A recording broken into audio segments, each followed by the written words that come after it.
Ya, halo teman-teman Instagram. Ya, kali ini di video saya ingin khusus membahas tes yang namanya rapid test antigen ya.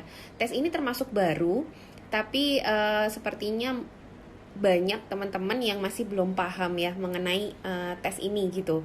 Jadi tes rapid test antigen ini kenapa disebut rapid? Karena dia hasilnya bisa cepat ya dalam waktu kurang dari 24 jam. Lalu apa sih yang diperiksa rapid test antigen ini, kenapa akhir-akhir ini kok booming gitu ya? Jadi rapid test antigen ini memeriksa virus. Jadi virus ini kan kita ngomong virus COVID ya, virus SARS-CoV-2. Itu ada komponen seperti kapsulnya, terus ada isi materi genetiknya ya. Kalau yang biasanya kita tes yang namanya PCR itu mendeteksi materi genetiknya. Tapi kalau antigen ini mendeteksi bungkusnya, kapsul atau bungkus dari virus ini. Jadi itu mendeteksi protein yang menyusun kapsul atau bungkus dari virus. Kenapa kok lebih bagus? Ya dibanding rapid test antibody yang dulu itu kan mengecek antibody ya, bukan mengecek virusnya. Tapi kalau ini bisa mendeteksi virus juga. Nah, lalu apa bedanya dengan PCR? Apakah kita bisa menggantikan rapid test antigen ini dengan menggantikan PCR dengan rapid test antigen ini? Nah, kalau kita lihat, jadi akurasinya ya, dari akurasi itu kan kalau PCR itu mengecek isi dari virusnya ya, mengecek isi dari virusnya. Kalau yang rapid test antigen dia mengecek keluarnya bungkusnya. Nah, akurasinya tentu lebih akurat yang PCR karena dia bisa mengecek atau mendeteksi langsung isi dari virusnya, dan dia lebih sensitif, artinya selama isi dari virusnya itu masih ada, dia masih bisa terdeteksi. Akhirnya kelemahannya dia nggak bisa membedakan virusnya ini masih aktif, masih utuh, atau hanya tinggal materi genetik isinya tadi itu. Jadi memang itu kelemahan PCR. Nah, kalau rapid test antigen ini dia kan mendeteksi bungkusnya. Nah, anggapannya begini, kalau ada virus terus ada isinya, kalau misal virus ini lagi utuh, itu berarti virusnya lagi aktif. Nah, rapid test antigen ini mengecek virus yang sedang aktif. Sebenarnya bagus ya dia. Jadi kalau misalnya terdeteksi positif, itu artinya orang itu sedang terinfeksi dan sedang menularnya karena virusnya benar-benar masih aktif. Karena kalau nggak aktif dia nggak mungkin punya struktur yang lengkap, jadi bungkus dan isi. Nah, cuma kekurangannya rapid test antigen ini dia sangat tergantung oleh jumlah virus. Jadi semakin awal dia diperiksa, jadi misalnya dia sakit di awal-awal ya, hari pertama sampai hari ketujuh dia sakit di pertama, itu di mana jumlah virusnya tinggi-tingginya, itu dia sangat sensitif. Dia bisa mendeteksi positif. Sayangnya setelah itu dia akan turun kan ya, jumlah virus itu pasti akan menurun karena kan dilawan oleh sistem imun manusia. Nah, pada saat menurun ada di suatu titik di mana dia tidak bisa dideteksi lagi oleh rapid test antigen ini. Nah, ini yang menjadi namanya negatif palsu. Padahal kalau dicek PCR dia sebenarnya masih ada. Dan bahayanya ini kan masa menular dari virus ini kan sekitar 10 hari ya. 10 hari, dan di mana rapid test antigen ini biasanya hanya bisa mendeteksi positif itu hanya sekitar 1 sampai 5 hari awal, paling lama 7 hari. Jadi kalau dia dideteksi atau diperiksa pada hari ke-8, dia akan terdeteksi negatif swab antigennya.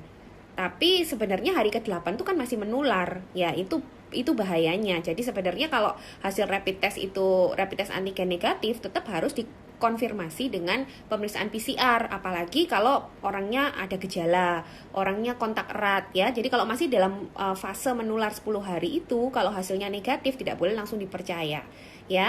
Terus ada juga yang bingung nih, swab itu sekarang ada dua ya. Jadi ada swab antigen dan ada swab PCR. Yang biasanya dulu kita tuh swab PCR, tapi sama, tempat pengambilannya juga sama, swab di hidung dan mulut. Kalau antigen itu juga menggunakan swab. Jadi kalau misalnya kita ngomong swab sekarang harus ditanyakan lagi, ini swab apa? Swab antigen kah atau swab PCR kah? Nah, yang sering saya lihat di sini kesalahan orang-orang itu swab antigen ini dipakai untuk evaluasi kesembuhan. Jadi misalnya dia sudah terkonfirmasi positif gitu ya, dia terkonfirmasi positif lalu dia isolasi, lalu sudah lewat masa isolasi 10 hari, dia merasa sudah enak, maksudnya sudah tidak ada gejala, terus dia mau cek PCR, mau cek swab antigen untuk memastikan apakah dia ini sudah negatif. Ya pasti sudah negatif, karena seperti yang saya cerita tadi, karena lewat 7 hari atau lewat 5 hari, di mana virus sudah mulai turun, dia akan memberikan hasil yang negatif. Padahal itu waktu itu, fase itu masih menular gitu loh. Jadi, kalau untuk evaluasi kesembuhan, itu memang tidak dianjurkan ya, mau PCR atau swab antigen, itu tidak bisa menunjukkan kesembuhan. Yang penting adalah gejalanya, lalu sudah lewat masa menular atau belum, semua adalah penilaian dokter. Karena kalau kita hanya fokus di positif negatif, PCR pun juga punya kelemahan tadi, dia bisa mendeteksi sangat sensitif. Jadi meskipun hanya isinya saja, bungkusnya sudah nggak ada, virus itu masih terdeteksi sampai berbulan-bulan. Jadi memang nggak bisa dijadikan evaluasi kesembuhan ya. Mungkin itu yang mau saya bagikan, karena saya lihat akhir-akhir ini orang menggantikan PCR dengan rapid test antigen. Sedangkan rapid test antigen ini penggunaannya, indikasinya hanya di fase-fase awal aja. Jadi dia nggak bisa digunakan untuk evaluasi, dan dia juga tidak bisa menggantikan PCR. Artinya kalau dia negatif, ya harus disesuaikan kondisi yang lain. Kalau kondisi yang lain mencurigakan, ada kontak erat, ada gejala, ya harus tetap dilanjutkan pemeriksaan konfirmasi PCR. Oh ya, ada lagi, kadang itu ada orang bingung, hasil swab antigennya positif tapi PCR-nya negatif. Ini gimana? Nah, hasil positif itu harus lebih kita percaya, karena kemungkinan positif palsu, baik swab antigen maupun swab PCR, itu jauh lebih kecil daripada kemungkinan negatif palsu, karena terkait teknik ya.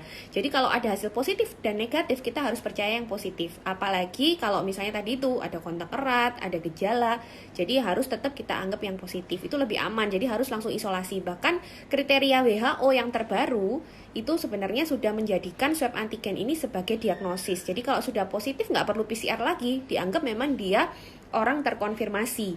Cuman belum diadaptasi oleh Kemenkes ini. Artinya swab antigen ini sangat spesifik. Jadi kalau positif, ya hampir pasti 99-100% dia ini memang COVID, dan harus langsung isolasi karena fasenya sangat menular. Dimana kalau terdeteksi dengan swab antigen, artinya virusnya masih utuh tadi itu ya. Kalau utuh berarti dia masih aktif. Beda dengan PCR ya. Jadi itu yang harus dipahami. Mungkin memang sulit sekali memahami tes-tes seperti ini ya, karena mungkin Anda semua nggak terbiasa, tapi paling nggak informasi ini saya bagikan supaya teman-teman juga nggak salah pakai. Akhirnya kalau evaluasinya pakai swab antigen, buang-buang alat itu ya, sia-sia, karena memang nggak ada gunanya. Dia pasti negatif, tapi belum tentu menyingkirkan apakah dia ini masih menular apa enggak. Harus tetap melihat klinisnya, harus tetap penilaian dokter gitu ya. Jadi jangan sampai hasil negatif di fase itu langsung kalian simpulkan kalau tidak terinfeksi, dan itu yang salah ya. Tetap kalau mau yang paling tinggi akurasinya sampai sekarang masih PCR. Jadi PCR itu lebih sensitif, dia bisa menilai, tapi tetap harus juga dengan penilaian, karena PCR ini bisa bertahan lama sekali sampai 3 bulan. Jadi penilaian apakah ini sembuh atau tidak, benar-benar harus konsultasi ke dokter. Mungkin seperti itu teman-teman informasi dari saya. Terima kasih yang sudah menyimak, semoga lebih paham. Terima kasih.